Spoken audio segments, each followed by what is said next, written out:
Bonsoir à tous, bonsoir particulièrement aux spectateurs de RP Média qui sont en Allemagne, parce qu'aujourd'hui nous recevons le président du Haut Conseil des Maliens de l'extérieur pour l'Allemagne. Il est en déplacement sur Paris, donc nous avons saisi l'opportunité pour le recevoir au niveau des RP Média, lui poser quelques questions sur la vie des Maliens d'Allemagne, sur l'analyse que les Maliens ont de l'état du Mali, de la gestion du président Ibeka et aussi de la conduite des pourparlers qui ont conduit, qui ont abouti à un accord de paix que certains ont signé et d'autres pas. Nous recevons M. Dadji Touré, président du Haut Conseil des Maliens de l'extérieur pour l'Allemagne. Bonsoir M. Dadji Touré. Bonsoir, bonsoir et merci pour l'invitation. Et vous avez le bonjour de toute la diaspora malienne de l'Allemagne. Donc, M. Dadji Touré, dites-nous comment va la diaspora malienne d'Allemagne aujourd'hui en 2015? Merci beaucoup. La diaspora malienne en Allemagne se porte en merveille. Et du bonjour encore à toute la communauté malienne de la France et de l'étranger en général. Alors dites-nous, aujourd'hui, la plupart du temps, la problématique qui concerne les Maliens à travers le monde, c'est cette question de gestion des avoirs qu'ils ont. Aujourd'hui, on sait que la diaspora malienne à travers le monde est très très riche. Elle a une épargne qui est conséquente, qui pourrait même financer à un taux respectable l'économie malienne, qui pourrait prêter à l'État malien à un taux digne et humain, contrairement à ce que les institutions de Bretton Woods ou les partenaires du Mali font aujourd'hui. Est-ce que la diaspora malienne d'Allemagne est dans la même configuration, c'est-à-dire envoie des Western Union, des MoneyGram et ne se retrouve pas au moment des comptes? Effectivement, ce que vous venez de dire, c'est une vérité. C'est une vérité où, au juste il y a un mois, j'ai eu à rencontrer le président de la République. Il s'agit de son Excellence Ibrahim Boubacar Keïta, où nous avons longuement échangé sur ça. Et l'épargne de la diaspora malienne, c'est ça que je dis à son temps, de l'indépendance jusqu'à nos jours. Les Maliens sont partis. Ils sont partis en Côte d'Ivoire, au Congo, partout en Afrique centrale, en France. Et ils ont toujours envoyé. Ils ont toujours envoyé. Mais malheureusement, on ne voit pas concrètement l'épargne de la diaspora dans le développement industriel de notre pays. Cause pour laquelle j'avais eu même à faire des propositions et aujourd'hui je travaille avec une bonne partie, je peux dire plus de 80% des conseils à travers le monde. Nous faisons régulièrement des réunions pour essayer de voir dans quelle mesure nous allons essayer d'apporter une autre façon pour le développement économique et de notre pays. Donc c'est dans ce sens que nous avons des petits programmes. Pour dire un exemple, je donne un exemple, nous savons qu'il y a très peu de production dans notre pays. La production, il faut industrialiser. C'est dans ce sens que nous nous sommes dit, dans le domaine de l'agrobusiness, nous savons que notre pays produit des milliers de tonnes de fruits chaque année. Et malheureusement, il est très rare de voir dans nos magasins, dans nos boutiques, des jus made in Mali. Donc, nous sommes en train de travailler de telle sorte que, prochainement, que si nous disons qu'une usine de jus, de transformation, le système de marketing, de communication, l'installation des usines et l'exportation va coûter 10 milliards, nous le divisons par 10 € en quelque sorte, pour trouver le nombre d'actions. Et à partir de ce moment, nous lançons l'appel à la diaspora. Nous savons que ce soit asylant, que ce soit étudiant, que ce soit travailleur immigré, malien, chacun peut acheter. Parce que chacun d'entre nous envoie de l'argent au pays. Donc finalement, notre argent va travailler pour nous dans notre pays. Ça crée de l'emploi et de la valeur ajoutée. Voici quelque sorte de petits trucs et nous voulons le faire dans chaque domaine. Et j'ai eu à dire pour le président de la République, j'ai dit, chaque pays où il y a 100 Maliens, ils seront capables de créer une unité industrielle, même si c'est une usine d'enveloppe. Voici en quelque sorte des systèmes sur lesquels nous sommes en train d'étudier pour voir comment faire avancer les choses. Donc là, Dadji Touré vient de poser l'épineux problème de l'offre. Effectivement, un pays ne peut pas se développer, un pays ne peut pas être émergent sans une force de proposition. Or, le Mali ne propose rien. Tout ce qu'on consomme vient d'ailleurs.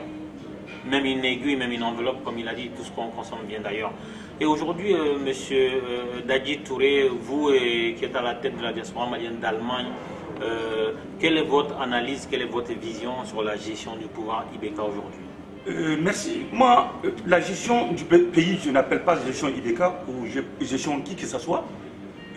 J'appelle ça en quelque sorte une gestion du Mali par les Maliens et pour les Maliens. C'est dans ce sens-là que moi je vois cela et que ce que je demande, c'est que chaque Malien, la jeunesse, et que chacun essaie de mettre la main dans la pâte. La question c'était quelle analyse vous faites de ce qui est. C'est vrai que quelle analyse vous faites de la situation existante, pas de ce que vous souhaitez. Aujourd'hui, le Mali est d'une certaine façon. Quelle analyse, est-ce que vous êtes satisfait ou pas? Bon, satisfaction, je peux dire jusqu'à présent, les choses, moi je pense que je ne pourrais pas dire satisfaire ou tout, mais je pense que nous pourrons mieux faire. Jusqu'à présent, il y a eu des erreurs qui ont été commises à gauche, à droite, mais je pense que nous pourrons mieux faire. Et cela ne pourrait jamais se faire tant que, je n'appelle pas ça une erreur de Ibeka ou bien tout, c'est ça que je dis, j'appelle ça l'erreur du Malien. L'erreur du Malien, et que nous devons essayer tous de faire rapidement, parce qu'une personne ne fait pas le pays. Ne fait pas le pays. Donc il faut rapidement que tous les Maliens se soulèvent. Il faut un succès national. Il faut un plan Marshall. Et que tout le monde se sente, et rapidement, sinon le pays ne bougera pas. Donc pour conclure sur cette question de gestion du Mali actuel, on sait qu'il y a eu des pourparlers qui ont eu lieu à cheval entre fin 2014 et début 2015 et qui ont été sanctionnés d'un accord, dit l'accord d'Alger. Aujourd'hui, qu'est-ce que la diaspora malienne d'Allemagne pense de cet accord-là? Est-ce que c'est un accord qui va nous guider vers la paix? Est-ce que c'est un accord de plus? Est-ce que le Mali a eu la main suffisante pour défendre les intérêts du Mali en globalité dans cet accord-là? Merci beaucoup. Vous savez, le problème du Nord, c'est quelque chose que je connais très bien, ainsi que les Maliens de l'Allemagne. Mais ce n'est pas quelque chose qu'en très peu de temps, en des secondes, des minutes, que nous pourrons en parler. Moi, personnellement, je suis originaire du Nord. Et ma première fois de voir un mort, c'est au cours des attaques de rébellion. Et je vous dis, le moment où notre pays était pris, j'ai pris un vol de l'Allemagne à Bamako, et le lendemain je continuais sur Gao. Et Gao était en ce moment régné par le Moujawo. Et à 20 km de Moujawo, moi j'étais arrêté. Et en ce moment, j'étais envoyé au nom de la diaspora malienne de l'Allemagne, en collaboration bien avec le Conseil des Maliens de la France, de l'Espagne, de l'Angleterre et de la Belgique. Pour rencontrer, j'ai rencontré à cette période où rares des personnes qui acceptaient de partir au nord en ce moment, pour rencontrer les femmes de Gao, les jeunes de Gao, et y compris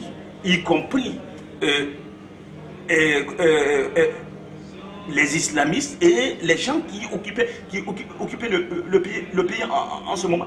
Pour vous dire que la diaspora, cette période, nous nous sommes réunis, nous avons invité des grandes personnalités du Mali pour montrer réellement d'abord, parce que cela est très important pour nous, pour montrer réellement à la population allemande, au gouvernement allemand, nous avons pris contact avec le Bundestag à cette période, pour leur faire savoir d'abord quel est le problème qui est dans notre pays.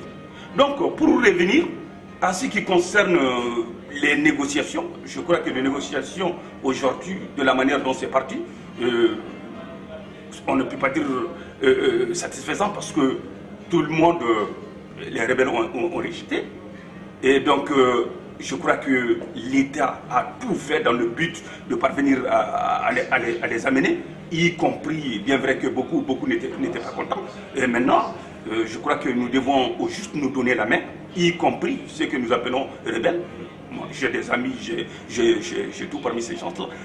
qu'ils viennent et qu'ensemble que nous puissions essayer de voir comment nous pourrons arranger les choses dans notre pays. Est-ce que l'accord-là défend les intérêts du Mali? Et quand vous lisez cet accord-là avec une trentaine de chapitres, est-ce que vous trouvez que tous les peuples du Mali, parce qu'il s'agit justement des peuples du Mali, de réorganiser l'administration malienne dans sa gestion des régions, est-ce que vous trouvez que c'est une avancée pour notre pays? Les choses sont comme je l'avais dit. Je pense que maintenant, de la manière dont les choses sont, il est quand même très important d'aller consulter les gens au niveau local, au niveau régional, et ensemble que le peuple, que le Mali puisse prendre une nouvelle décision de la gestion du pays. Si vous dites qu'il faut aller consulter les bases, c'est-à-dire qu'il faut refaire un autre accord, parce que malheureusement les gens n'ont pas été consultés avant les négociations. Là, vous dites de faire une consultation, donc ça veut dire quoi? Il faut rebâtir encore un nouveau contrat entre tous les Maliens pour aller de l'avant. Je pense qu'il n'y a même pas eu d'accord. Parce qu'on appelle accord le moment où il y a eu signature des deux parties. Très bien. Merci. Donc dans la suite du président Dadji Touré, nous recevons Alassane Traoré, qui est le vice-président du Haut Conseil des Maliens de l'extérieur pour l'Allemagne. Donc on va plus entrer dans la vie des Maliens de l'Allemagne avec M. Traoré. Il y a à peu près combien de Maliens, qui vivent en Allemagne? Bonsoir M. Ilja, vous avez M. Traoré, c'est Alassane Souba, je suis de l'Allemagne, le vice-président du Conseil des Maliens de l'Allemagne. Comme mon président vient de numérer à peu près ce qu'il y a comme problème, on est à peu près, le chiffre exact, je n'ai pas en tête, mais j'estime à peu près dans les environs de 2000 Maliens qui vivent en Allemagne.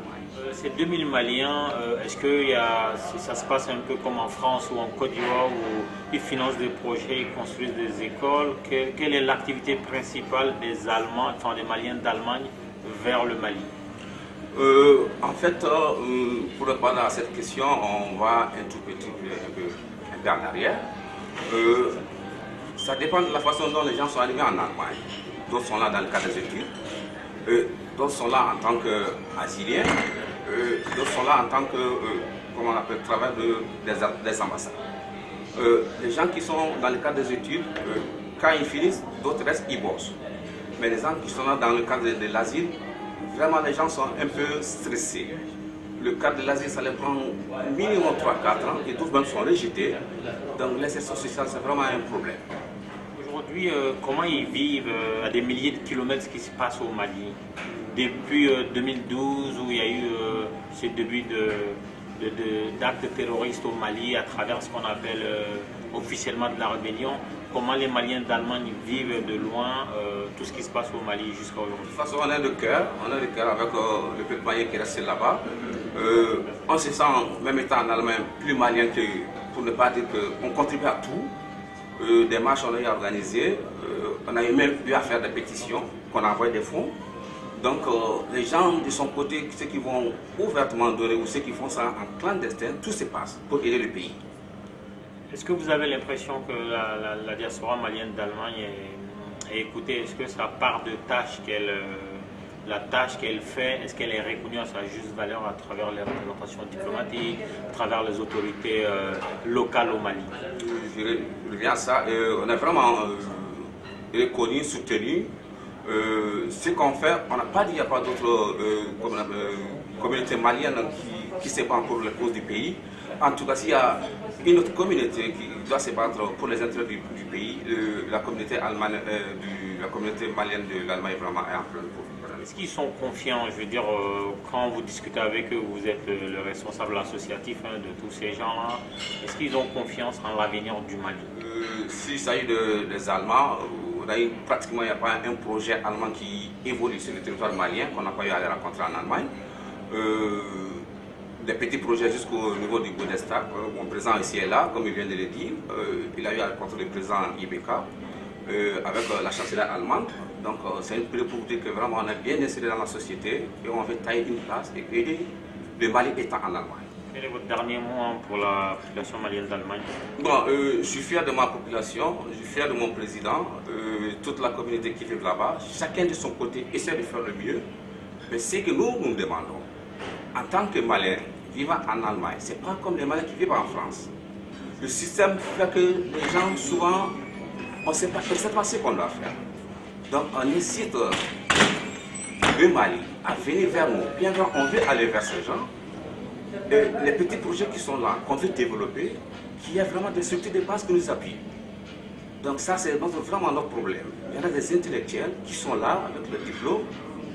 Et c'est les bases besoin qu'on fasse là-bas. Donc on suppose que vraiment il faudrait aussi que notre gouvernement essaie de voir comment il faut vraiment arranger avec comment on appelle, le gouvernement allemand à faire insérer les gens qui sont là, les intellectuels qui sont là, à essayer de les inciter à aller vers le Mali. Très bien, donc chers spectateurs de RP Média depuis l'Allemagne, un peu partout, c'était l'instant accordé à la diaspora malienne d'Allemagne, donc on vous remercie et à la prochaine.